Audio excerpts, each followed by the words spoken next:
આ ભાવનગર જે કૃષ્ણકુમાર સિંહજીનું ભાવનગર કે જેને એક બળદને બળદ ચોરાઈ ગયો તો એના માટે એને ખિસ્સાના પૈસા આપી દીધા. આ સરકારી તંત્ર જ્યારે રજવાડું ગયા પછી આ પ્રજા કોના ઓઠાર નીચે અને કોના ભરોસે બેઠી છે એ બહુ સમજવા જેવો મુદ્દો છે.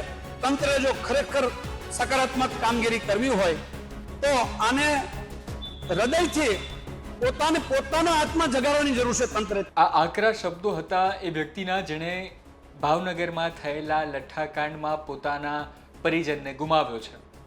પરંતુ આ આક્રોશ જે છે તે ખાલી નકલી દારૂનો, આ ઝેરી દારૂનો, મિલાવટી દારૂનો નથી. આ આક્રોશ તેમને અંદર ઘણાય સમયથી હતો. ભાવનગરની જે રીતે સ્થિતિ કઠડતી રહી હતી, કાયદાની ગેરહાજરી હતી, એક પછી એક ઘણા બધા બનાવો બની રહ્યા હતા.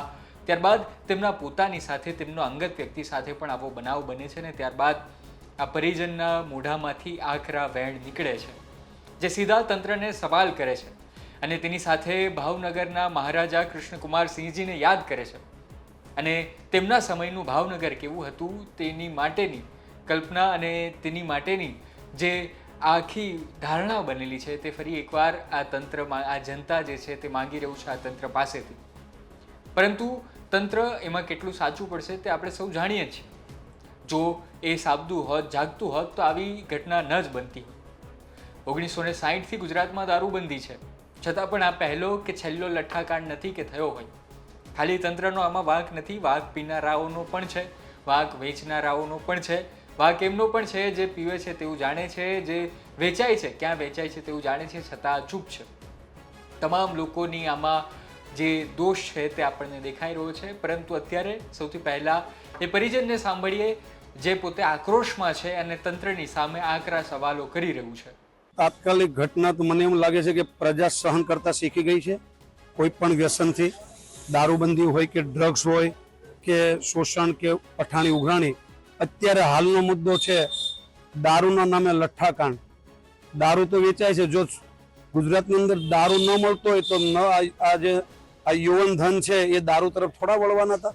પણ તો તંત્ર પોતે જાણે અંદરથી ઈચ્છતા હોય કે આ યુવાન ધન છે એ કંઈક ને કંઈક વ્યસનની પાછળ જાય અને એમની કમાણીનું સાધન વ્યસન પાછળ જાય અને એમાં એમના ખિસ્સાયા ભરાયા કરે.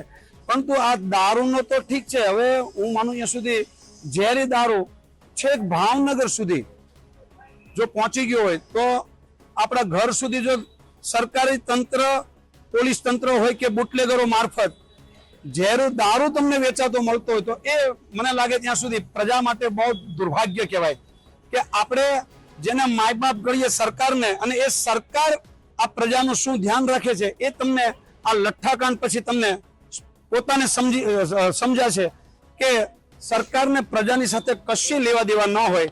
એમને તો માત્ર ને માત્ર યુવાન ધન કઈ દિશામાં જાય છે એમની એમને બિલકુલ ચિંતા નથી. એવું જ્યારે આજે અમારા પરિવારજનના સભ્યને ગુમાવ્યા ત્યારે અમને પોતાને આજે આ દુઃખ થાય છે કે એ આ ભાવનગર જે કૃષ્ણકુમાર સિંહજીનું ભાવનગર કે જેને એક બળદ ચોરાઈ ગયો તો એના માટે એને ખિસ્સાના પૈસા આપી દીધા. આ સરકારી તંત્ર જ્યારે રજવાડું ગયા પછી આ પ્રજા કોના ઓઠાર નીચે અને કોના ભરોસે બેઠી છે એ બહુ સમજવા જેવો મુદ્દો છે. તંત્રે જો ખરેખર સકારાત્મક કામગીરી કરવી હોય તો આને હૃદયથી પોતાના આત્મા જગાડવાની જરૂર છે તંત્રે. ત્યારે આ દારૂબંધી બંધ થશે.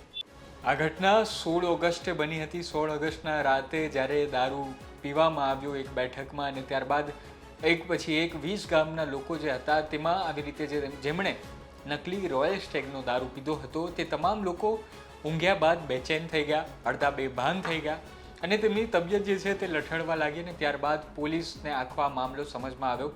કાર્યવાહી કરતાં કરતાં આજે 19મી ઓગસ્ટ થઈ ચૂકી છે અને આજે મુખ્ય બુટલેગર હતો તે ઝડપાયો છે અને હવે તંત્ર જે છે તે સાબદું થયું છે. અલગ અલગ ટીમ બનાવવામાં આવી છે. ગાંધીનગર સુધી આના પડઘા પડ્યા છે અને ડીઆઈજીએ તો ઓર્ડર પણ આપી દીધો છે કે માફ કરજો, ડીજીપીએ ઓર્ડર આપી દીધો છે કે હવે આખા ગુજરાતમાં ડ્રાઈવ ચલાવવામાં આવે. જ્યાં જ્યાં પણ આવા બુટલેગરો અને લોકો દારૂનું વેચાણ કરી રહ્યા છે તેમની ઉપર ખૂબ કડકાઈપૂર્વક કામ કરવામાં આવે. પરંતુ એ પછી સમાચાર જાણ્યા બાદ સવાલ એ જ થાય કે ક્યાર સુધી આવું ચાલુ રહેશે? શું આને આપણે છેલ્લો લઠ્ઠાકાંડ માનીએ? જવાબ ના જ મળશે. તમારું આ મૃતકના પરિજને જે કહ્યું છે, તંત્ર સામે જે સવાલ ઊભા કર્યા છે, શું તંત્રને સાચે જ કોઈ રસ નથી કે યુવકોને તે બચાવે? શું તંત્ર નિર્ભર છે? શું તે કાર્યવાહી કરવા નથી માંગતું? આ મામલે તમારું શું માનવું છે? કોમેન્ટ જરૂર જણાવજો અને જોતા રહો ગુજરાત તકને. અમારી ચેનલને સબસ્ક્રાઇબ કરવાનું ભૂલતા નહીં જો તમને આ વિડીયો ગમ્યો હોય તો. ધન્યવાદ.